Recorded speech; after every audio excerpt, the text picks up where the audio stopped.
Vote ചോരിയിൽ തെരഞ്ഞെടുപ്പ് കമ്മീഷനെതിരെ പുതിയ പോർമുഖം തുറന്നിരിക്കുകയാണ് രാഹുൽ ഗാന്ധി. ഒരിക്കൽ കൂടി തെളിവുകളും സാക്ഷികളും ഹാജരാക്കിയാണ് രാഹുലിന്റെ യുദ്ധപ്രഖ്യാപനം. വോട്ട് കൊള്ളക്കാർക്ക് കവചമൊരുക്കുകയാണ് മുഖ്യ തെരഞ്ഞെടുപ്പ് കമ്മീഷണർ ജ്ഞാനേഷ് കുമാർ എന്ന് നേർക്കുനേർ തന്നെ പറയുന്നു രാഹുൽ ഗാന്ധി. വ്യാജ ലോഗിൻ ഉപയോഗിച്ചാണ് ഈ കേന്ദ്രീകൃത തട്ടിപ്പെന്നും രാഹുൽ ആരോപിക്കുന്നു. രാഹുലിന്റെ പരാമർശത്തിനെതിരെ തെരഞ്ഞെടുപ്പ് കമ്മീഷൻ രംഗത്തെത്തി തെറ്റിദ്ധാരണ പരത്താനുള്ള നീക്കമാണ് നടക്കുന്നതെന്ന് കേന്ദ്ര ആഭ്യന്തരമന്ത്രി അമിത്ഷായും കുറ്റപ്പെടുത്തി. ആദ്യ സ്രാപ്പ് കാണാം. വോട്ട് ചോരിയിൽ മുമ്പ് 2 തവണ മാധ്യമങ്ങളെ കണ്ട രാഹുൽ ഇത്തവണ ആരോപണം കടുപ്പിച്ചു. മുഖ്യ തെരഞ്ഞെടുപ്പ് കമ്മീഷണർ ജ്ഞാനേഷ് കുമാറിനെതിരെ പുതിയ തെളിവുകളും സാക്ഷികളെയും നിരത്തിയായിരുന്നു രാഹുലിന്റെ വാർത്താ സമ്മേളനം. കർണാടകയിലെ ആലന്ദിൽ ഒരു ബൂത്തിലെ 12 വോട്ടുകൾ വെട്ടാൻ ശ്രമമുണ്ടായി. തിരിച്ചറിഞ്ഞതോടെ ശ്രമം പാളിയെന്നും ഇതോടെയാണ് വിവരം പുറത്തു വന്നതെന്നും രാഹുൽ വെളിപ്പെടുത്തി. ആരാണ് തന്റെ തിരിച്ചറിയൽ കാർഡ് ഉപയോഗിച്ച് വോട്ട് വെട്ടിയത് എന്നറിയില്ലെന്ന് രാഹുൽ വാർത്താ സമ്മേളനത്തിൽ നേരിട്ട് ഹാജരാക്കിയ കർണാടക സ്വദേശിയായ സൂര്യകാന്ത് വ്യക്തമാക്കി. കർണാടകയിൽ വോട്ടർ പട്ടികയിൽ നിന്ന് പേര് വെട്ടുകയാണ് ചെയ്തതെങ്കിൽ മഹാരാഷ്ട്രയിൽ അനധികൃതമായി പേര് ചേർക്കുകയാണ് ചെയ്തത്. സോഫ്റ്റ്വെയർ ഉപയോഗിച്ച് മഹാരാഷ്ട്രയിലെ രജുരയിൽ 6880 വോട്ടുകൾ ചേർത്തുവെന്നും രാഹുൽ ഗാന്ധി ആരോപിച്ചു. ആരോപണം നിഷേധിച്ച് തെരഞ്ഞെടുപ്പ് കമ്മീഷൻ ഓഫീസ് രംഗത്തെത്തി. അതേസമയം രാഹുൽ ഗാന്ധി തെറ്റിദ്ധാരണ പടർത്താൻ ശ്രമിക്കുകയാണെന്ന് കേന്ദ്ര ആഭ്യന്തരമന്ത്രി അമിത്ഷാ ആരോപിച്ചു. രാഹുൽ നടത്തിയ യാത്ര വോട്ട് മോഷണത്തിനെതിരെ ആയിരുന്നില്ല, നുഴഞ്ഞുകയറ്റക്കാരെ സംരക്ഷിക്കാനായിരുന്നുവെന്നാണ് അമിത്ഷായുടെ പരിഹാസം. RDX ramp news Malayalam.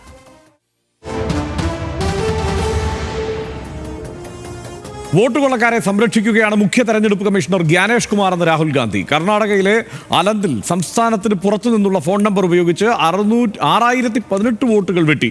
Software ഉപയോഗിച്ച് ഒരു കേന്ദ്രത്തിൽ നിന്നാണ് വ്യാപകമായി വോട്ട് വെട്ടിയതെന്നും രാഹുൽ ഗാന്ധി ആരോപിച്ചു. രാഹുലിന്റെ വാക്കുകളിൽ Aland is constituency in Karnataka.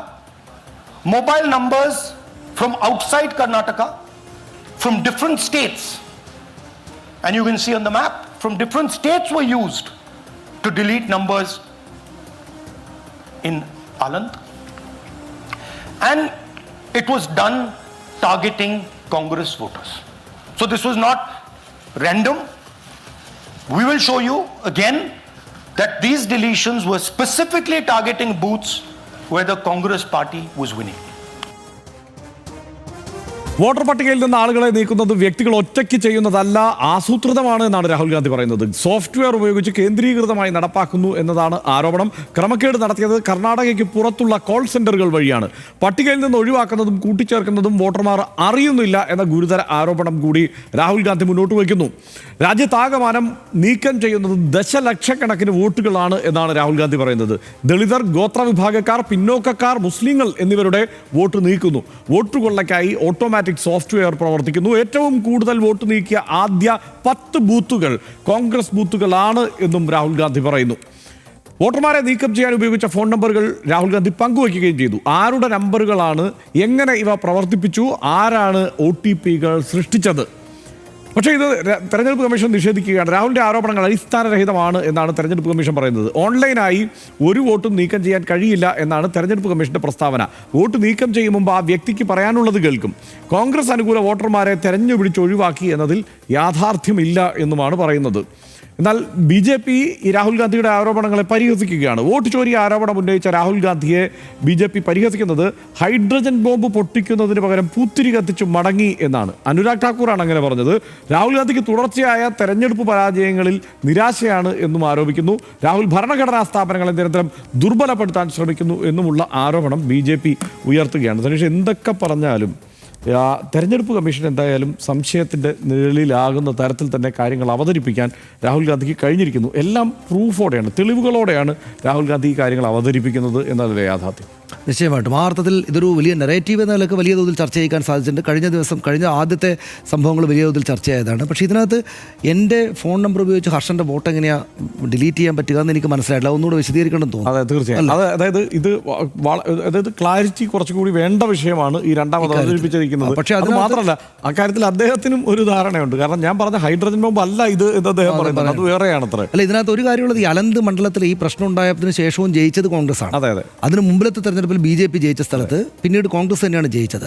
പിന്നെയുള്ളത് അവിടെ നമ്മൾ ഈ സംശയം പറയുമ്പോൾ എങ്ങനെയാണ് ഇത് ഡിലീറ്റ് ചെയ്യുക എന്ന് പറയുമ്പോൾ അവിടെ പക്ഷേ ഒരു പ്രശ്നമുണ്ട്. കാരണം ഓൾറെഡി അവിടെ FIR ഇട്ടിട്ടുണ്ട് ഈ കേസിൽ. അവിടെ അതാണ് ഈ തെരഞ്ഞെടുപ്പ് കമ്മീഷൻ്റെ ഒരു ഡിഫൻസ് അതായിരുന്നു. അതായത് ഇങ്ങനൊരു പ്രശ്നം തെരഞ്ഞെടുപ്പ് കമ്മീഷൻ അവിടെ ഒരു ആശയക്കുഴപ്പമുണ്ട്. തെരഞ്ഞെടുപ്പ് കമ്മീഷൻ പൂർണ്ണമായിട്ട് തള്ളിക്കളയാണ്, ഇങ്ങനെ സംഭവമേ ഇല്ല എന്ന് പറയുകയാണ്. പക്ഷേ അതേസമയം പറയുന്നു നേരത്തെ തന്നെ അവിടെ ഒരു FIR ഇട്ടിട്ടുണ്ടല്ലോ, അന്വേഷണം നടത്തുന്നുണ്ടല്ലോ എന്നാണ്. അപ്പോൾ ഒരു പ്രശ്നം അവിടെ ഉണ്ടല്ലോ. ആ പ്രശ്നം പൊതുജനമധ്യത്തിൽ കുറെ കൂടെ സജീവമായിട്ട് വെക്കുകയാണ് ചെയ്തിരിക്കുന്നത്. ഇപ്പോൾ പ്രത്യേക അന്വേഷണ സംഘത്തെ അവർ നിയോഗിച്ചിട്ടുണ്ട് കർണാടക സർക്കാർ. അപ്പോൾ കൂടുതൽ ക്ലാരിറ്റി വരുമായിരിക്കും എന്തായാലും. പക്ഷേ വളരെ കൺസിസ്റ്റൻ്റ് ആയിട്ട് ഫൈറ്റ് ചെയ്യുന്നു എന്നതും ഈ കാര്യത്തിൽ നിന്ന് പിന്നോട്ട് പോകില്ല എന്നുള്ളതും തെരഞ്ഞെടുപ്പ് കമ്മീഷണറെ നേർക്കുനേർ വിളിച്ച് ക്വസ്റ്റ്യൻ ചെയ്യുന്നു എന്നുള്ളതും അതിൻ്റെ ഒരു വിജയമായിട്ടാണ് ഞാൻ കാണുന്നത്.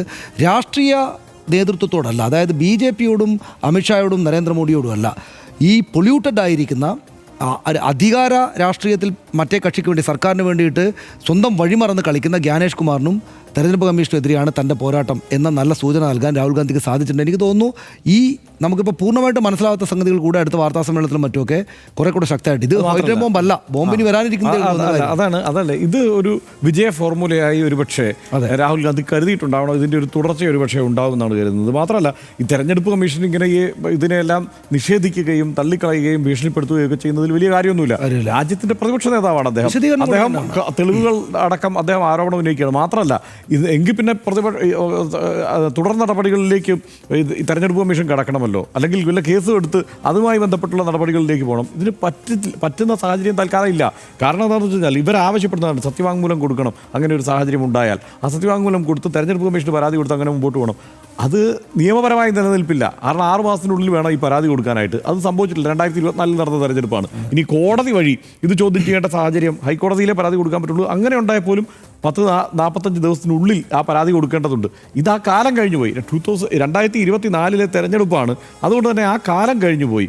പക്ഷേ ഈ പ്രശ്നം ഇങ്ങനെ നടന്നിട്ടുണ്ടെന്ന് കണ്ടെത്തിയാൽ അത് പറയേണ്ടതുണ്ടല്ലോ. കാരണം ഇത് കണ്ടെത്താൻ താമസിക്കുന്നതിന് കാരണം എന്താണ്? ഈ ഡേറ്റയൊന്നും കൊടുക്കാൻ തെരഞ്ഞെടുപ്പ് കമ്മീഷൻ തയ്യാറല്ലാത്തത് കൊണ്ടാണല്ലോ ഇത്രയും താമസിക്കുന്നത്. അപ്പോൾ ഒരു തരത്തിലും അത്തരത്തിലൊരു പരാതി വരാതിരിക്കാനുള്ള ഒരു കരുതൽ തെരഞ്ഞെടുപ്പ് കമ്മീഷൻ പുലർത്തിയിട്ടുണ്ട് ഈ മട്ടിൽ. കാരണം ഇത് കണ്ടെത്തി ഒരു പരാതി ഉണ്ടാവാതിരിക്കാനുള്ള കരുതൽ തെരഞ്ഞെടുപ്പ് കമ്മീഷൻ ഉണ്ട് എന്നുള്ളതാണ് പ്രതിപക്ഷ നേതാവിൻ്റെ ആരോപണം. ആ ആരോപണത്തെ അത്ര പെട്ടെന്നൊന്നും തരണം ചെയ്യാനായി ഈ തെരഞ്ഞെടുപ്പ് കമ്മീഷനും കഴിയില്ല. ഭരണഘടനാ സ്ഥാപനമായ തെരഞ്ഞെടുപ്പ് കമ്മീഷൻ പലപ്പോഴും രാജ്യം ഭരിക്കുന്നവരുടെ വാലായി മാറിയെന്ന ആക്ഷേപം കേട്ടു തുടങ്ങിയിട്ട് കുറച്ച് വർഷങ്ങളായി. തെളിവ് രേഖകളും സാക്ഷികളെയും നിരത്തിയാണ് രാഹുൽ ഗാന്ധി വോട്ട് ചോരി ആരോപണം ഇത്തവണയും ഉന്നയിച്ചത്. രാഹുൽ ഉയർത്തുന്ന വിഷയം അതീവ ഗൗരവതരമാണെന്ന കാര്യത്തിൽ സംശയമൊന്നുമില്ല. വിഷയത്തിൻ്റെ മെറിറ്റിലേക്ക് ചെല്ലാതെ അവഗണിച്ച് ഒതുക്കുകയാണ് അധികാരപ്പെട്ടവർ. എല്ലാ ദിവസവും ഞെട്ടിക്കുന്ന വെളിപ്പെടുത്തലുകൾ കേട്ട് ഞെട്ടൽ ശീലമായി പോയോ നമുക്ക് എന്നാണ് RDXന് തോന്നുന്നത്. ജനാധിപത്യത്തെ ശുദ്ധീകരിക്കാനുള്ള പോരാട്ടത്തിൽ കൂടുതൽ പേർ രാഹുലിന് പിന്നിൽ അണിനിരക്കും എന്ന് നമുക്ക് പ്രത്യാശിക്കാം. RDX ഇവിടെ പൂർത്തിയാകുന്നു. Good night.